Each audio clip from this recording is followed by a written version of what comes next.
Baik, 4 perlawanan Liga Super berlangsung semalam dengan tumpuan peminat bola sepak tempatan pastinya terarah kepada aksi blockbuster antara Selangor FC menentang Seri Pahang FC. Pertemuan dua gergasi itu memihak kepada Selangor selepas aksi sulung tonggak import dari Switzerland. Oliver Buff membantu skuad Merah Kuning membenam Tok Gajah 3-1. Melayan kunjungan Seri Pahang di Stadium Majlis Bandaraya Petaling Jaya, Selangor bagaimanapun terpaksa menunggu sehingga masa kecederaan sebelum mencetak gol sulung permainan.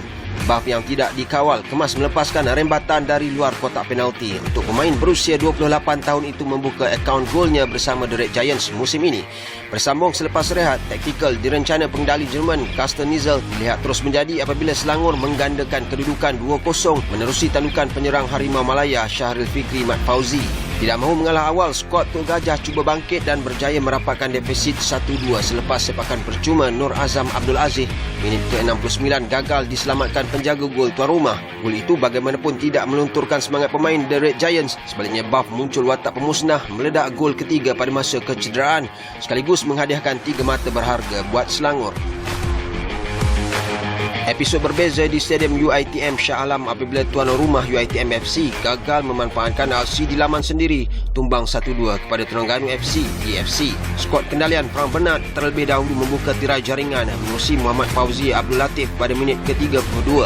Namun kelebihan itu gagal dikekalkan selepas skuad penyu bangkit dengan gol penyamaan menerusi penyudah import Brazil David Da Silva minit ke-76 sebelum Muhammad Hakimi Abdullah mencetak gol kemenangan 3 minit sebelum whistle penamat. Aksi di Stadium Hang Jebat pula menyaksikan Melaka United dipaksa bekerja keras untuk meraih satu mata di laman sendiri. Sabah FC yang bertandang ke Stadium Keramat itu terlebih dahulu di depan hasil jaringan Hamran Peter sebelum tamat separuh masa pertama. Tersentak dengan gol itu, Melaka United memperkemaskan aksi pada babak kedua dan berjaya menyamakan kedudukan satu sama menerusi penyerah AS Kumaran. Dengan keputusan itu kekal sehingga tamat permainan. Sementara itu, turut menjadi tumpuan semalam pertemuan dua pendatang baru Liga Super, Penang FC dan KL City FC di Stadium Bandaraya Pulau Pinang. DNA yang diterapkan pengendali dari Republik Czech, Thomas Tuchel, mula menunjukkan tanda positif buat Penang FC yang menang 1-0 hasil jaringan David William Rowley pada minit ke-29.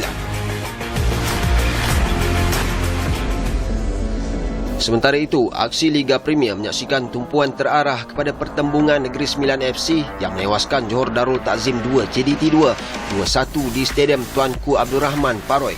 Bekas penyerang kebangsaan Muhammad Zakwan Adaha Abdul Razak meletakkan tuan rumah di depan pada minit ke-23. Skuad Harimau Selatan bagaimanapun berjaya menyamakan kedudukan menerusi Rafi Fikri Muhammad Rosman. Namun jaringan Alan Terry Akona pada minit ke-51 cukup mengesahkan kemenangan pertama skuad Hobin Jang Hobin di laman sendiri. Dan saya rasa pasukan NSFC bertahan dengan baik dan mungkin dari segi ball position nampak kurang sikit hari ini dan keadaan basah, keadaan padang yang basah. Ini kali pertama kita main dalam padang basah. Okey. So saya rasa pada keseluruhannya saya puas hati dengan pencapaian pasukan pada malam ini. Sementara itu, TFC 2 nyata berada di kelas tersendiri apabila membelasah pendatang baru skuad projek FAM MSN 4-0 di Stadium Sultan Ismail Nasruddin Shah.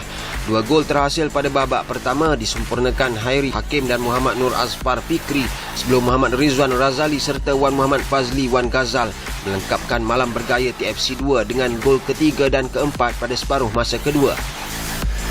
Dalam aksi berasingan, Selangor FC 2 dan Perak FC 2 masing-masing membawa pulang 3 mata selepas menewaskan pencabar masing-masing dalam aksi di tempat lawan.